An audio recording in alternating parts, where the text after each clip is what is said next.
The following program is paid for by Barbara Arnwine. The views and opinions expressed in this program are those of the hosts and guests and do not necessarily reflect the views of Urban One Incorporated, Radio One, or any of its subsidiary companies.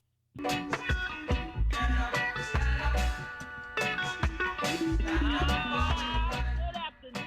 everyone on the East Coast.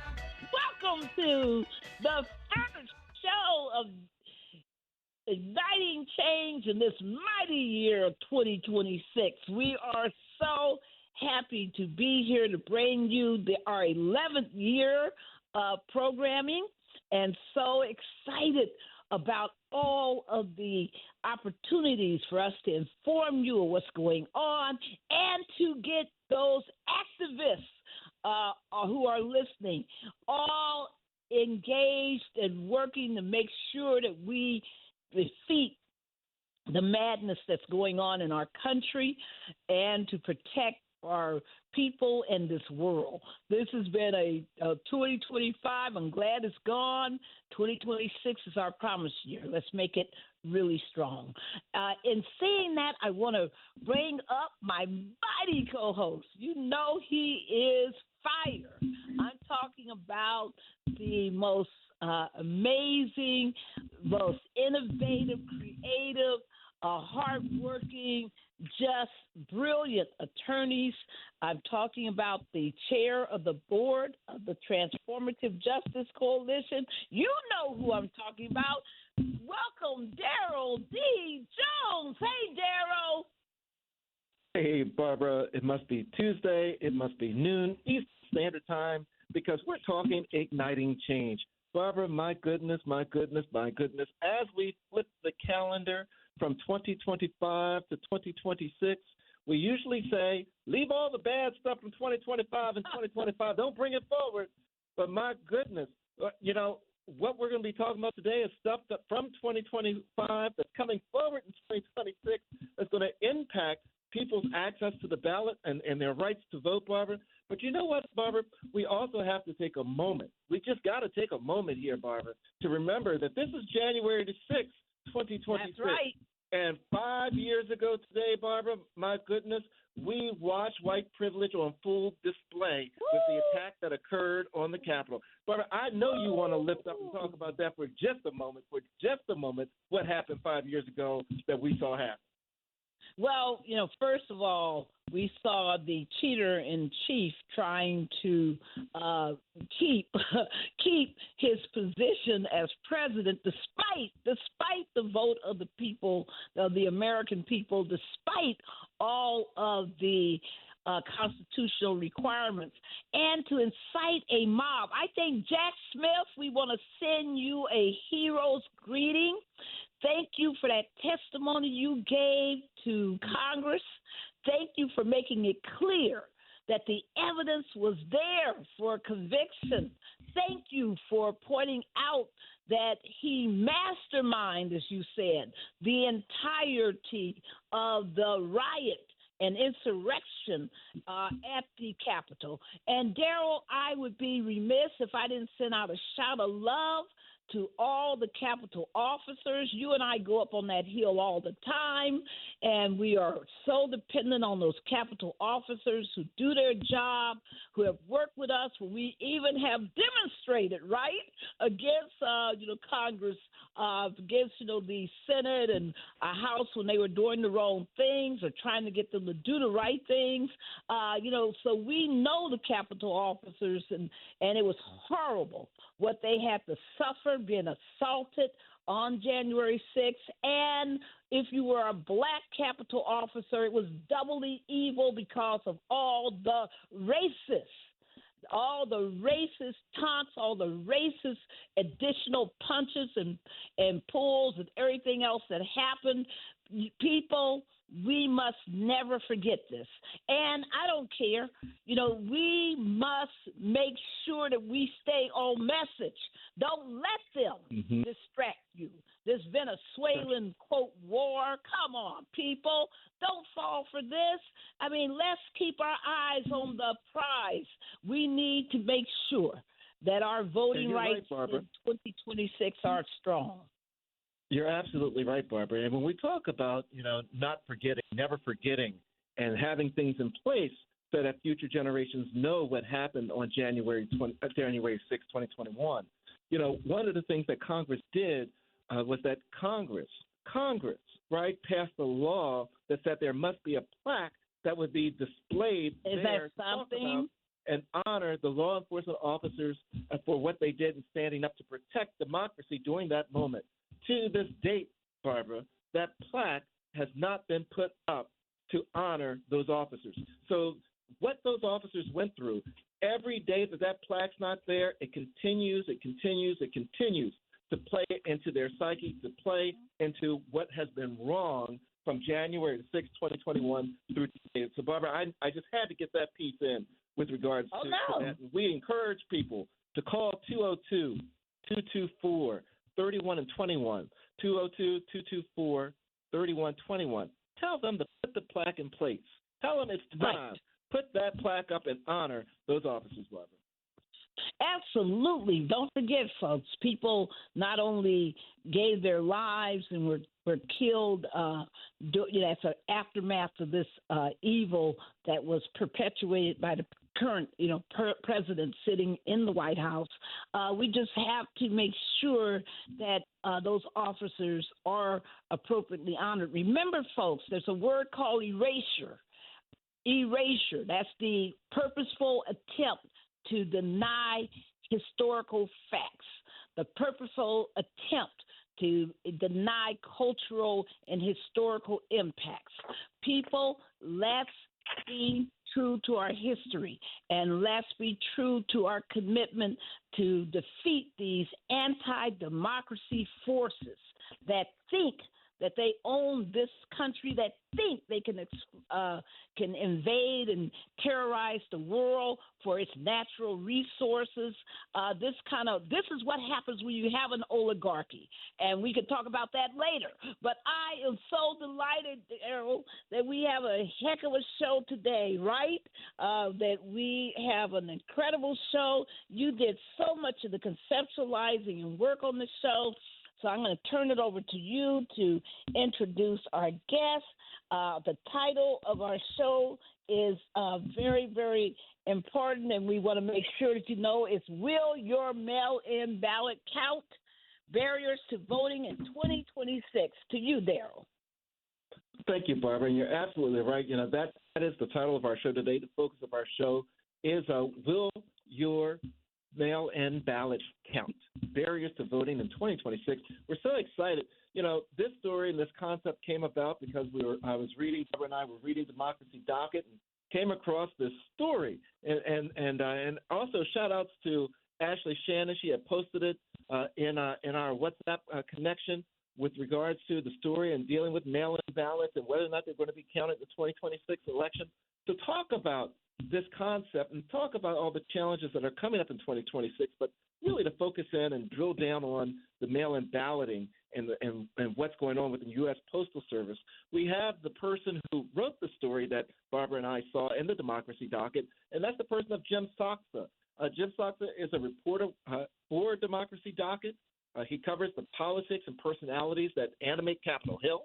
He previously was a reporter for Congressional Quarterly. Prior to working with Democracy Docket and Congressional Quarterly, he was a reporter for WHYY in Philadelphia, Pennsylvania, and that was an NPR radio station. He's a graduate, Barbara, of the University of Pennsylvania and Georgetown Law Center. Jim Saksa, welcome to Igniting Change on your maiden voyage. Hey, thanks for having me. And Barbara, we're also pleased to have with us a returning voice, the Honorable Joshua Ng Price. Joshua is a former elected elections commissioner for Pulaski County, Arkansas. He is the current executive director of the National Federation of Filipino American Associations. It's the largest national organization of Filipino Americans in the United States. The NaFFAA promotes the well-being of 4 million Filipino Americans throughout the United States. He is a seasoned Filipino American leader and strategist. Joshua has served in a leadership role with the Filipino Young Leaders Program, and he has served as the Deputy Director of Arkansas United. Joshua also served on federal agencies, including the Delta Regional Authority and the Small Business Administration. Welcome back, Joshua Angst Price, to Igniting Change. Hey, good afternoon, and mabuhay, which means long life in the new year. So thank you again for having me. No, we're really grateful that you both are here with us today. So, Jim, I wanted to talk to you, turn to you first, and could you tell us first just a little bit about your background? Yeah, like you said at the start, I'm a reporter at Democracy Docket. My beat here is really on election administration issues at the federal level.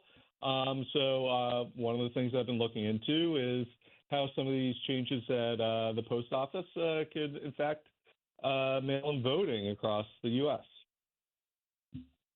And let's jump right in right there. When we're talking about these mail-in ballots and will your vote be counted, who should be concerned and why should people be concerned about mail-in ballots and whether or not their vote will be counted, their ballot will be received in time? Yeah, first off, anyone who mails in their ballot should make sure they get it in on time. But more specifically, because of these changes that are being made, it's going to affect rural voters more. So let me dial it back for a sec.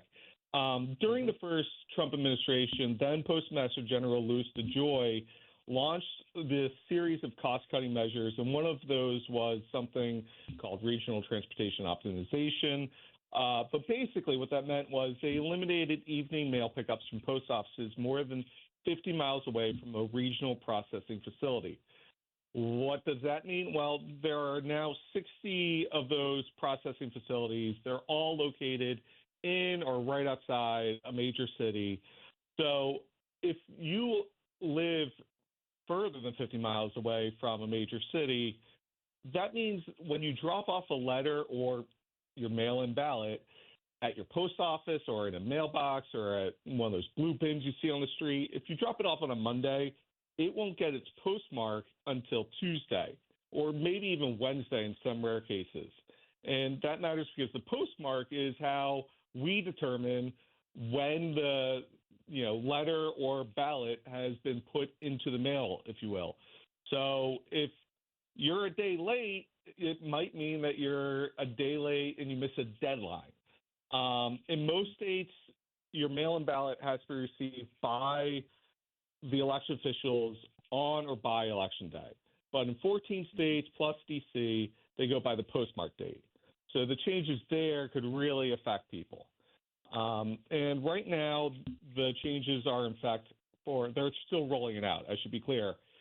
But right now, the changes are, in fact, for about 16% of the population. When this is all said and done in about 2 years, it will affect half of the U.S. population and living in 70% of the zip codes across the U.S. So we're talking a lot of people. Wait a minute. You said it's going to affect about 50% of the U.S. population? Is that right? Yeah, the estimate's going to be about 149 million people, so maybe a little bit less than 50. Wow. And I've got to ask because, if you're dealing with people that are, perhaps living on tribal lands, right, Native Americans, does it have a larger impact on those potential voters and those folks that are mailing in, legal information that live on tribal land? Yeah, almost undoubtedly, people that live on tribal lands are going to be affected by this change. And it means, again, a day or two delay on getting the postmark. And, if you're rushing to mail in your tax return on April 15th and you put it in the mail on the 15th, it's going to seem like it's delayed. It's going to be late.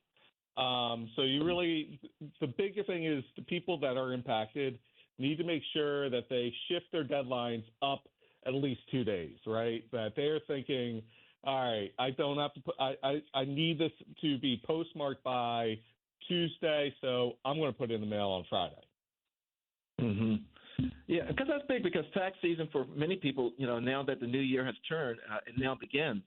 But interesting, one of the things that you were lifting up is that when you're talking about the absentee or mail-in ballots, a lot of states do say that if the ballot is not received by the Board of Elections by the day of the election, by Election Day, that it would not be counted. There are a lot of folks that hold on to the ballot because they're not really certain who they want to vote for, maybe until the last moment, or it's a tradition. They wait for voting day to put their ballot into the mail. So if a person is in one of these rural areas, 50 miles from one of the distribution centers or processing centers, and they take their ballot to the post office, they have every right to think that I've met the deadline. It's going to be postmarked. I should be cool. What did the post office or postmaster say with regards to getting the word out to people that this won't necessarily be the case for their mail-in ballots? Yeah, the post office has gotten some criticism about how well they've been advertising this change. There has not yet been a rollout of notices at your local post office. Or any sort of broad media campaign. Basically, they have put out notices on the Federal Register. And I mean, you're a lawyer, so maybe you check the Federal Register, but most people don't, as a matter of course. So yeah, they haven't done a great job. And I should be clear, I did emphasize postmarking.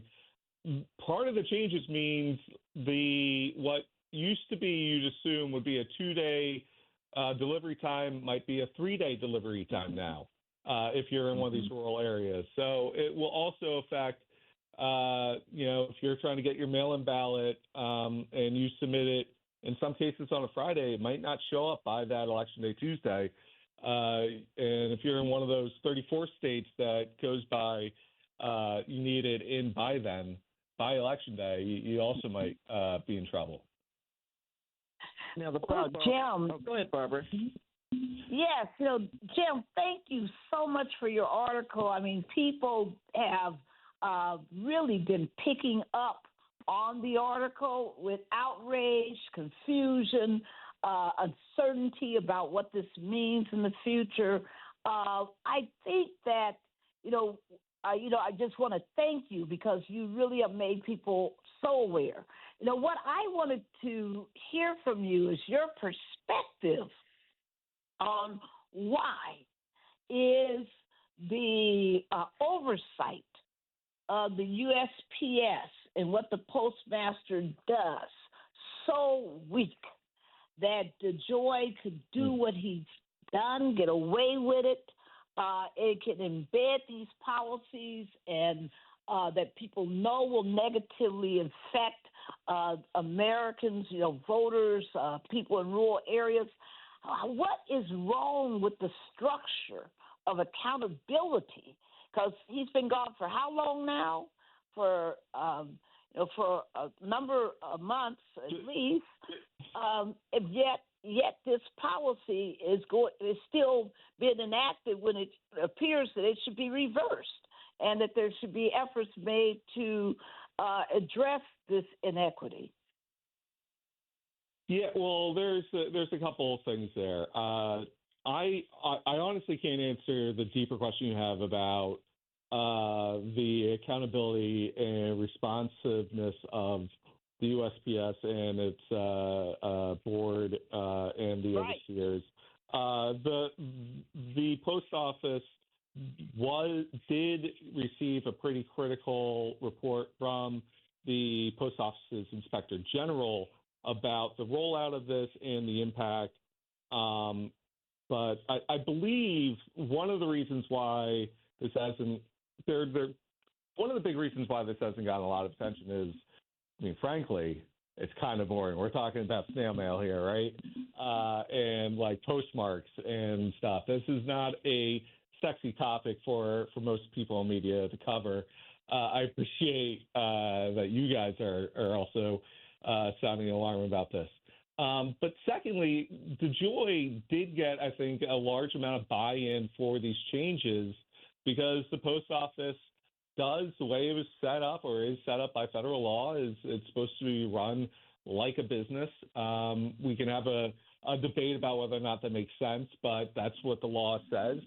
And it's been bleeding money, and there's been a need to update and change and cut costs. And for 90, I don't know, I'm making up a number here, 95% of most letters, a day's delay being postmarked or being delivered 2 or 3 days later doesn't really matter, right? It only matters with things like mail ballots, legal filings, IRS documents, and increasingly people, turn to electronic submission for a lot of those important things. So I think it's partially just like a lot of people in the decision-making process have overlooked the impact this might have. Because we do know that, roughly 10% of Americans used vote by mail in 2024. The data is a little fuzzy, but still, like, we're talking huge numbers of people vote by mail, and that is a system where there is no one proposing electronic submission anytime soon. Right. Wow. And should not be, given the fact that we still have so many hacking and other problems. Absolutely should not be. Yeah, I don't think anyone on either side of the aisle wants to see that. So yeah. Right. And I tell you, one of the things, Jim, that we do on this show is that we like to lift up the issues that are there, but we also like to present solutions or possible solutions to the issues that are being presented to our folks. And, I had the opportunity to speak to a friend of mine who is formerly the Postmaster General in New Jersey. And I asked him about this. What can be done if you're at that deadline and you're concerned about your ballot being postmarked in an appropriate time so it can be counted. And one of the things he suggested, and I will lift up now because I think it's just ideal and that folks and voters need to be aware of it. If you take your mail-in ballot to a mailbox, there's not much you can do. You lose control once you put it in the box. But if you take that ballot to the post office, to your local post office, even if it's beyond the 50 miles, whatever, that they guarantee that it would be delivered in timely and postmarked timely. Wherever you take your mail-in ballot, whatever post office you take that mail-in ballot to, you can ask that they manually postmark your ballot before they move it on to the processing center. So, I certainly wanted to lift that up to folks, as a solution to what the Joys and the U.S. Postal Service is doing. And I think, Jim, and I certainly love to hear your thoughts on it, because, I know that if it happens in the rural areas, it's only a moment of time because they're talking about budget cuts, right? It's only a matter of time before they implement it in non-rural areas. So I think that, the practice of if you have a mail-in ballot, that you take it to a post office and you ask that they manually postmark it when you hand it to them. Your thoughts on that, Jim? Yeah, well, that's right. That's 100% right. You can do that, and that will resolve this issue. That being said, though, the reason why a lot of people turn to mail-in ballots is because getting to the post office, Thank you. or getting to a polling place, or getting to a post office for that matter, is really difficult for them. It is relied on by a lot of people who have mobility issues, or maybe they're a little bit older, or again, we're talking about, you mentioned folks that live on tribal land. Sometimes that's like a 50-mile drive just for them to get to the post office, or more. That's right. So, that is a solution, and it is definitely something to keep in mind. The other obvious solution is just, don't procrastinate. Be extra vigilant and get it in on time. But as much as we can, call on people to do that, it is human nature that some people are just not going to, get things in early. Well, I think, I think that this is a challenge for all of the activists, for all of us who are voting rights advocates.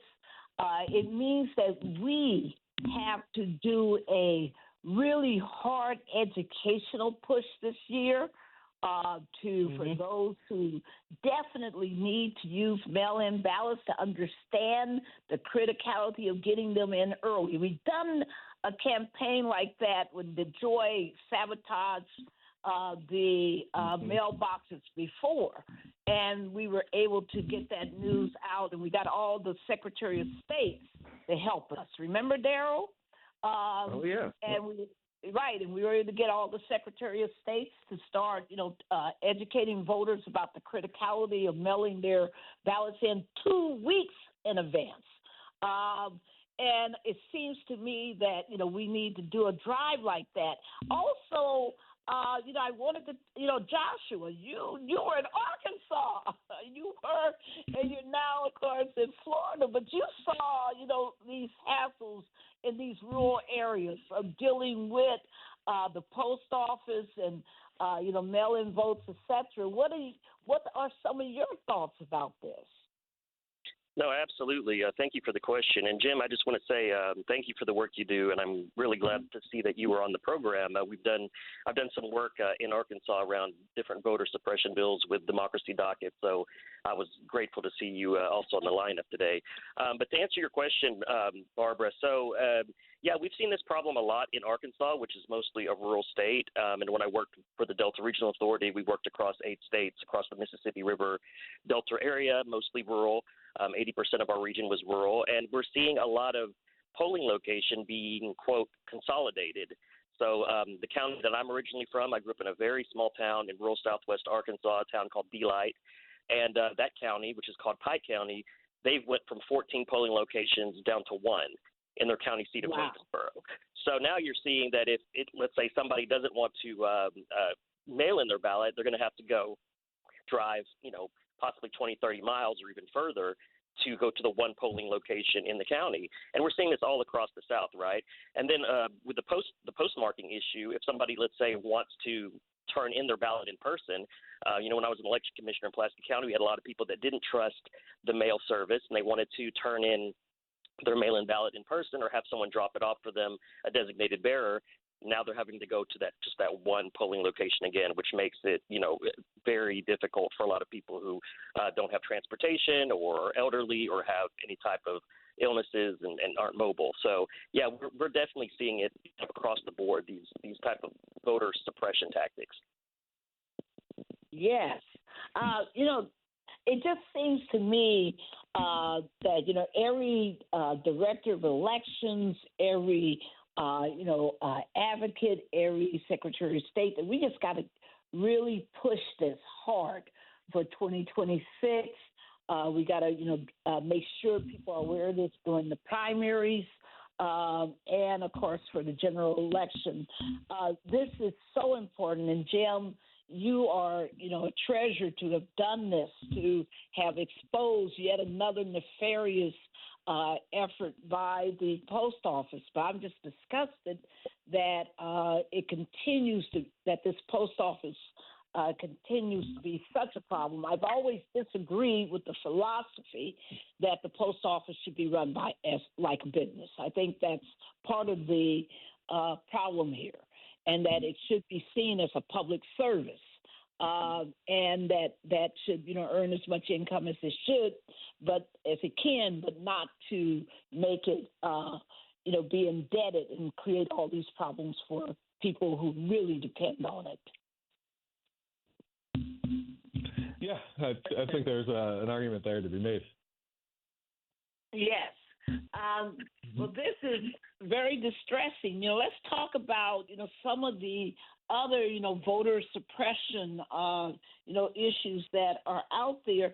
Joshua, can you tell our audience about the work of your federation and why it is so important that the federation does its critical, work throughout this country on not only just on behalf of the Filipino community, but for all of us. When you're fighting for anybody's rights, you're fighting for all of our rights, right?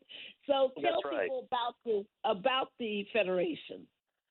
Yeah, well, actually, Barbara, just a quick Filipino cultural ideal. We have a cultural ideal called Isang Bagsak, which means one down.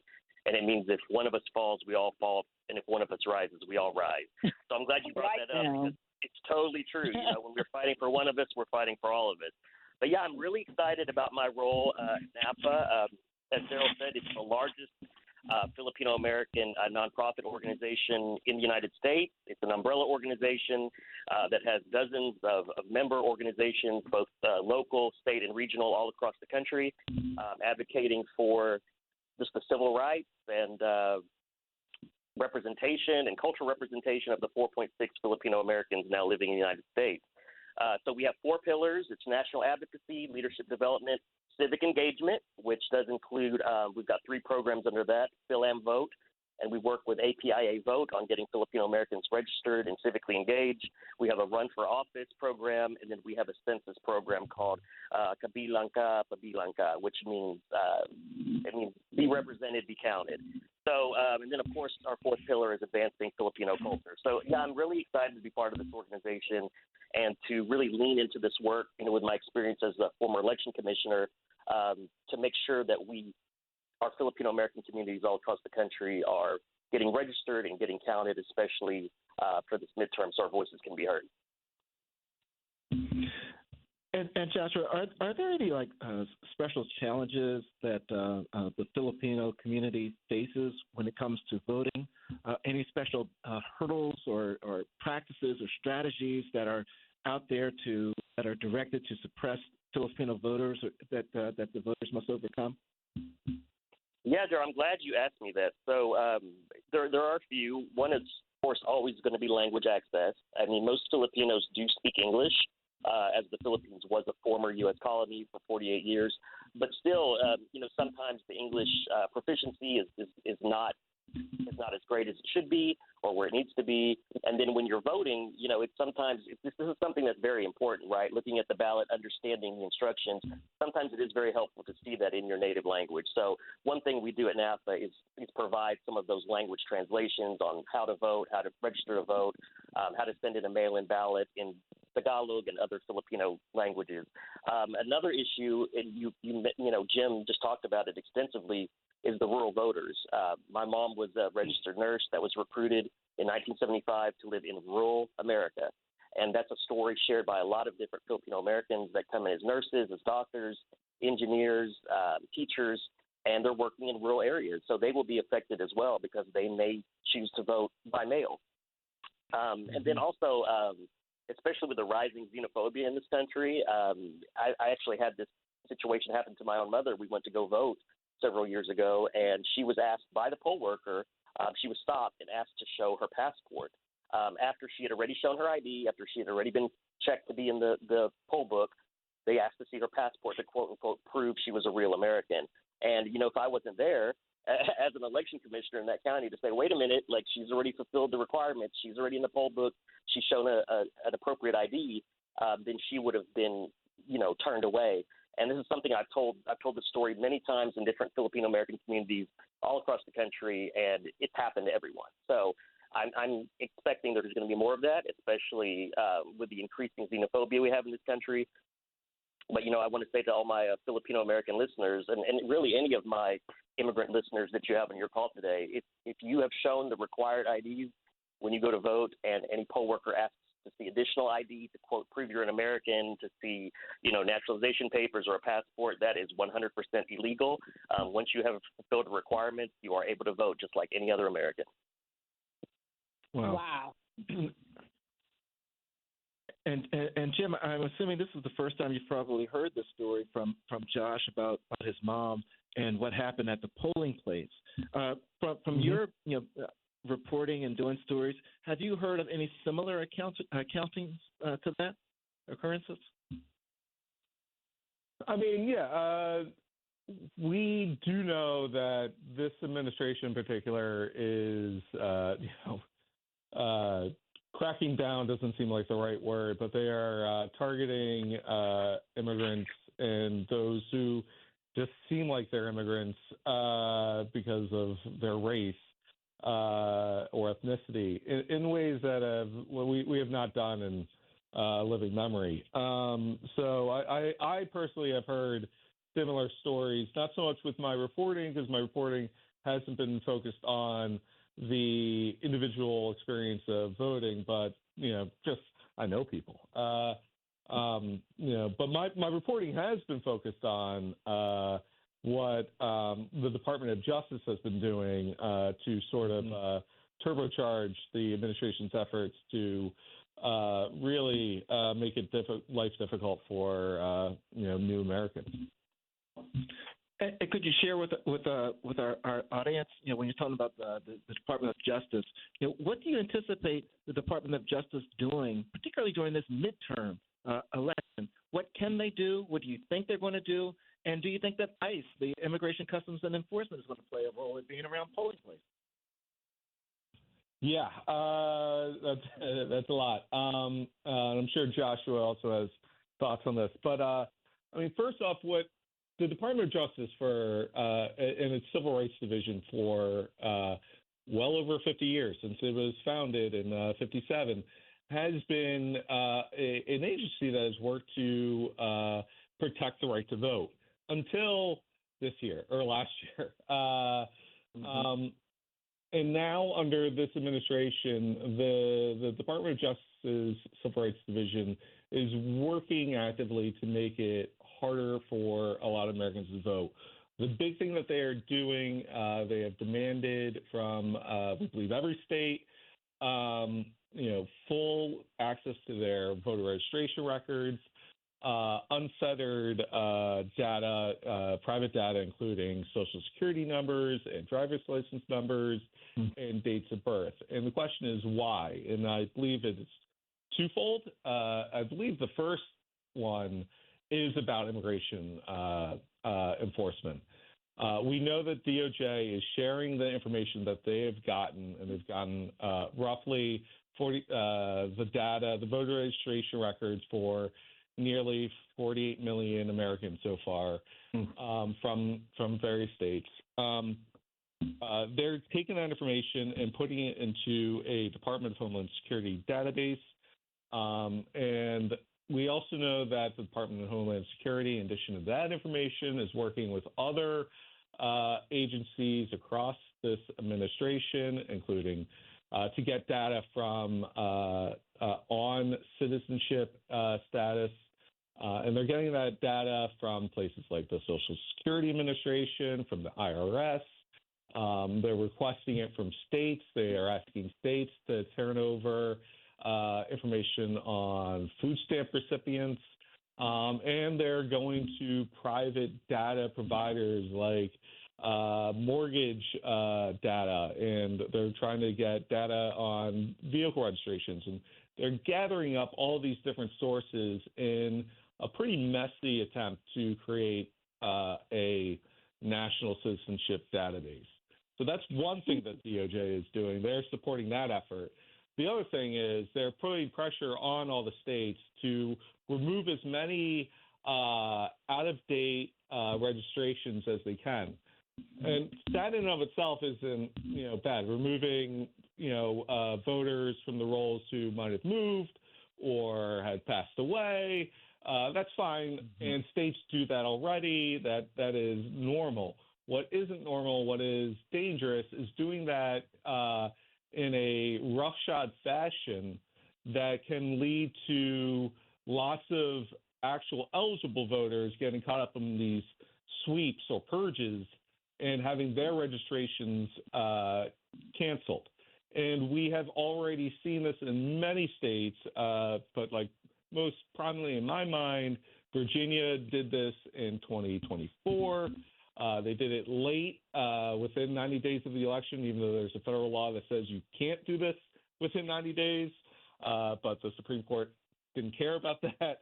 And they removed 1,600 voters from the rolls, mostly in the Democrat-heavy region of like Northern Virginia and around Richmond. And some of these people were actually, people had left the state or had passed away, but a lot of them weren't. They were eligible voters who then had to scramble to get their registration renewed, essentially, at the last minute. And we know for a fact that some people didn't.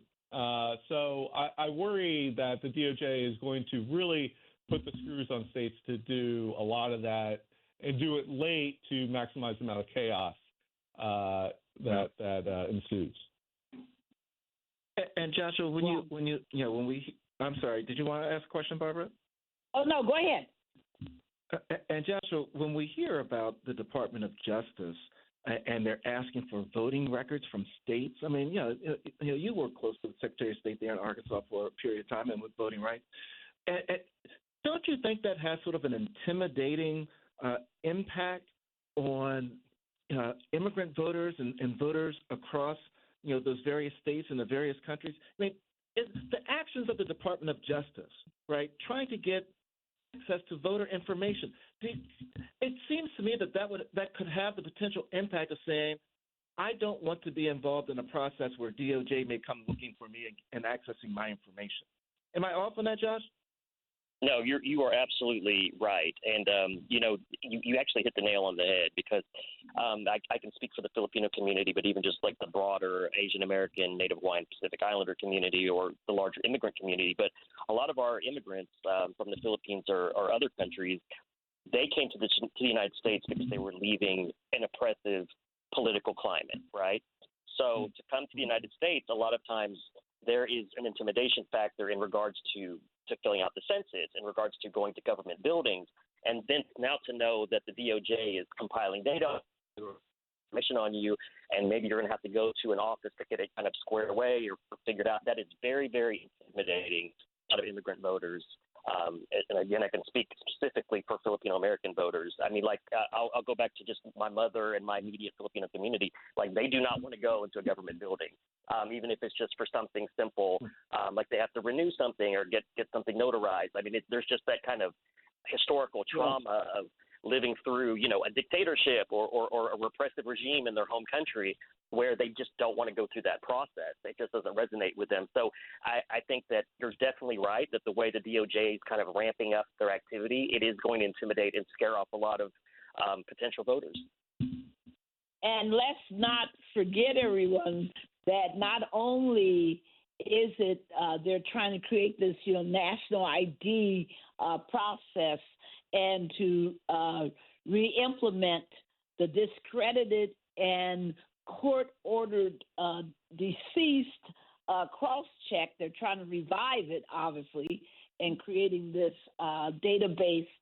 People need to understand what happens if you are told that you're ineligible to vote because somehow this database, is by fault not either doesn't list you or list you as ineligible.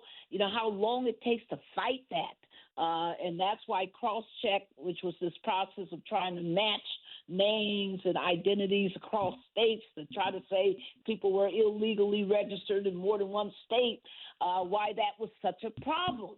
Because they couldn't do it well without, running into all kinds of misidentifications, thousands of such.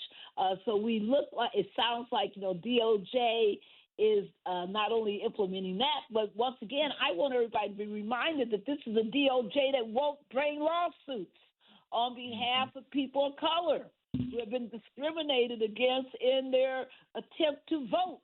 That this DOJ has reduced its voting rights division that would have done those affirmative cases to make sure that we're all protected under the law.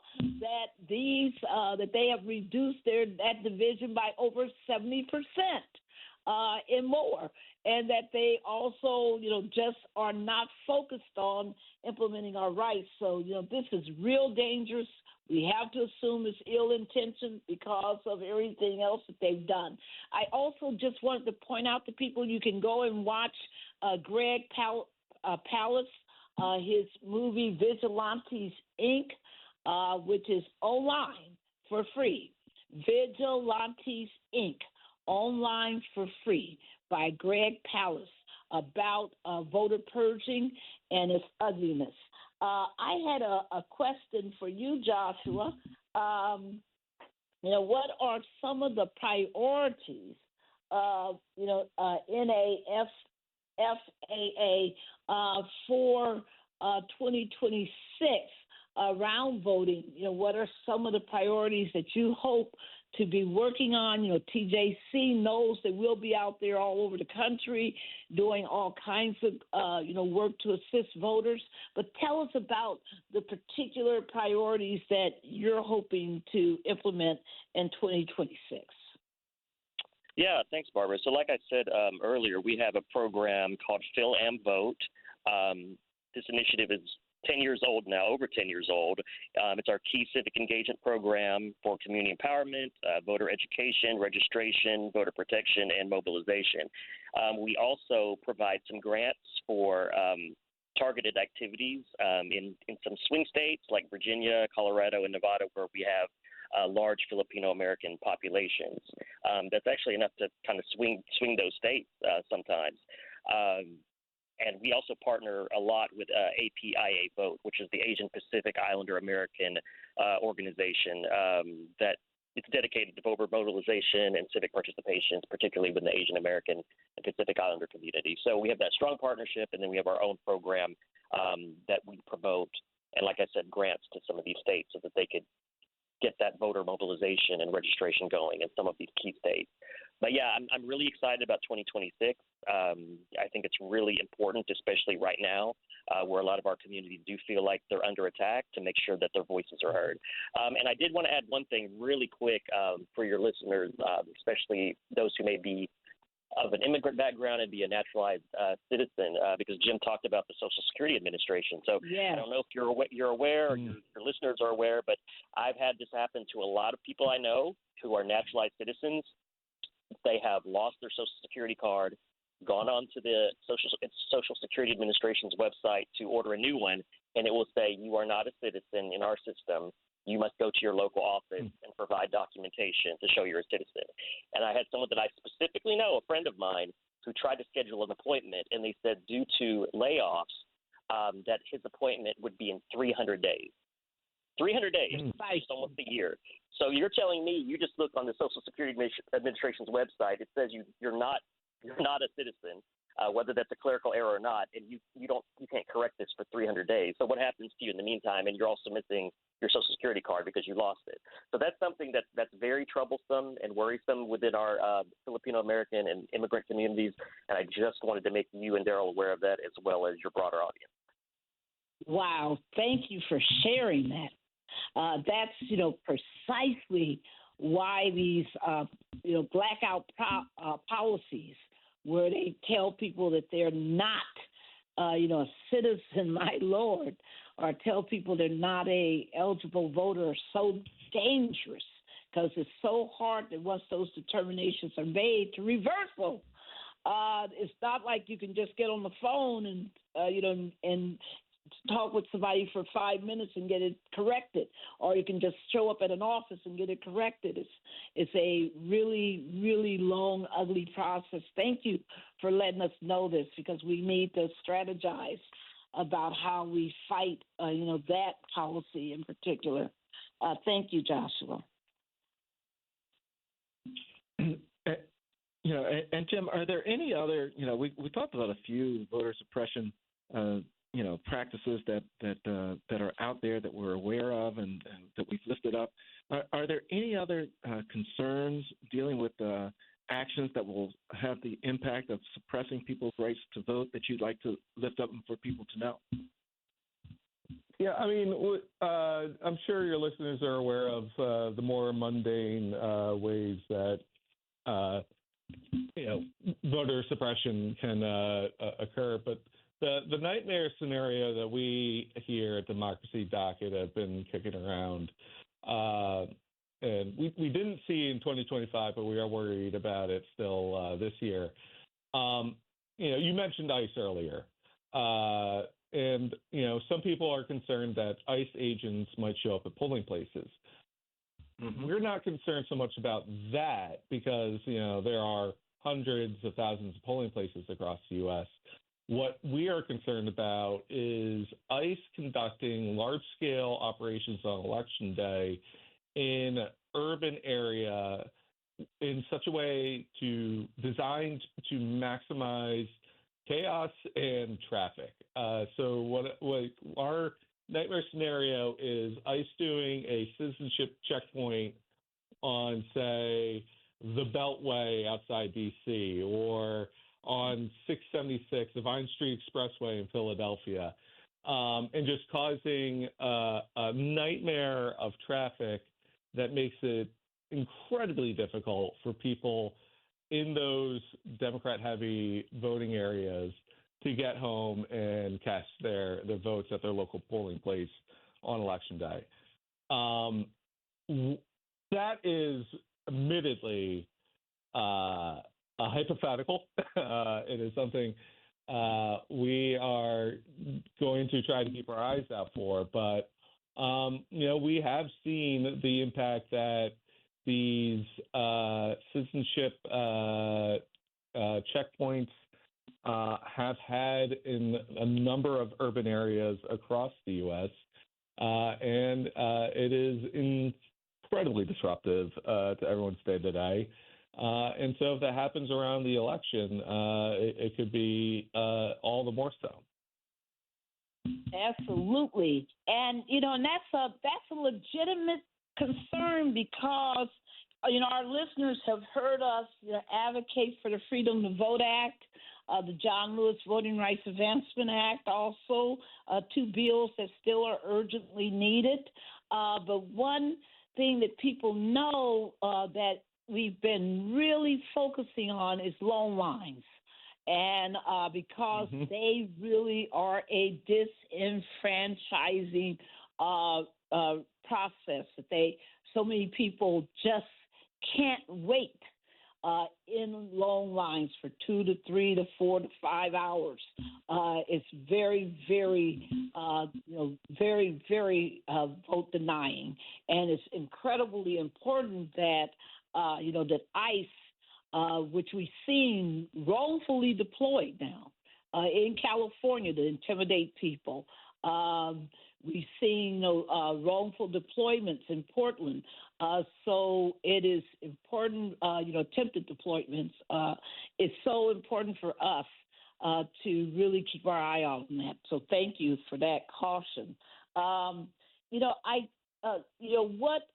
What do you hope, Jim? We write articles, we do our advocacy. What do you hope will be next steps in following through on addressing this horrible, problem that the USPS has created? Yeah, well, first and foremost, make sure if you're going to mail in your ballot, get it in extra early. Secondly, spread the word. I have spoken to a lot of local election officials. They're frustrated that the word hasn't gotten out, and they're trying to get the word out. But we can all do that ourselves. Post it on social media, talk to your neighbors, that sort of thing. And yeah, in general, just make sure that you're staying aware and focused. Thank you so much. Oh, thank you. And Joshua, the same question to you. What are some of the takeaways that you would like the audience to leave from this interview, from this show? With what do you want them to take away from this? What practices do you want them to put in place? And anything specific to our Filipino brothers and sisters that are listening? Yeah, so as Jim said, just being aware of the changes. A lot of times I can say this as a fellow Filipino American: we tend to wait till the last minute and procrastinate, and you're waiting till the last day to send out your mail-in ballot. But maybe give it a few extra days or even an extra week just to be on the safe side because of these new changes to the postal system. And then I would also say to my Filipino brothers and sisters, my kababayan out there, know your rights. So if you do vote in person and you feel like you're being intimidated based on your race or ethnicity or your national origin or even your religion, I've heard in some instances, know that you do not have to show a passport. You do not have to show an additional form of ID if you've already been found to be in the poll book and shown the appropriate ID. And know your rights and know that you cannot legally be turned away from the polls. This is something I would always stress when I was an election commissioner. Even if you are not in that poll book, they can give you a ballot that you could fill out, and then they'll check later to make sure whether you're a registered voter or not. But you should not be turned away from the polls for any reason. So I just want to make sure that our Filipino American voters and all our voters out there know their rights. And if people are trying to reach you, Josh, or to reach NaFFAA, how do they reach you? How do they reach NaFFAA? Yeah, so you could go to our website, which is NaFFAA.org. That's NaFFAA.org. And there's a contact button there. You can shoot us a message. And I will actually give you all my personal email. It is joshua.ong.price@NaFFAA.org. So if you have any questions about voting, if you encounter any issues in the election coming up, feel free to reach out to us. And Jim, the same question to you. What are your closing words for this audience? And there are folks I know that are listening and they're saying, you know what, I need to subscribe to this Democracy Docket. I need to hear what Jim Saksa is writing because this is some informative stuff. How do they reach you? And how do they reach Democracy Docket? And your final word. Yeah, well, democracydocket.com. It's that simple. You can sign up for one of our handful of newsletters. Some are daily, some are weekly. I'm also on Blue Sky at jimsaksa.com. That's SAKSA. Or you can email me at saksa@democracydocket.com. And hey, if you're a government official who wants to leak me some information, I'm also on Signal, and I'm happy to give out my Signal information. But yeah, my takeaway is just what Josh said. If anyone tells you can't vote, it's the Mr. Rogers rule. Look for the helpers. Make sure you find someone that can help you. But B, you can always submit a provisional ballot and insist on doing that. 100%. Yep. All right. Thank you. And before we get out, really quickly, everyone, January 20th, mark your calendar.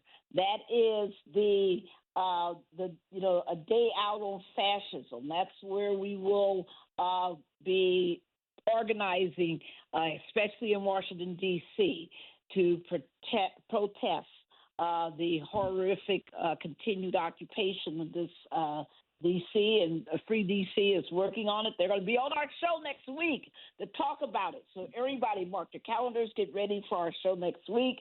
And we also just really, really quickly, folks, make sure to remember tjcoalition.org. tjcoalition.org. That's how you get in touch with us. That's how you find out about how you can do more to work on these issues and how you can organize with us on the ground throughout the country in 2026. To you, Daryl. All right. Special thanks to Jim Saksa for being with us today and Joshua Angst Price for being with us today. Thank you, guys. Thank you both. Folks, as we like to close this out, and we always tell you, and we'll tell you, and we'll tell you again, get off the sidewalks, get into the streets, make your way to a ballot box, and make your voice heard. Until next Tuesday, noon, Eastern Standard Time.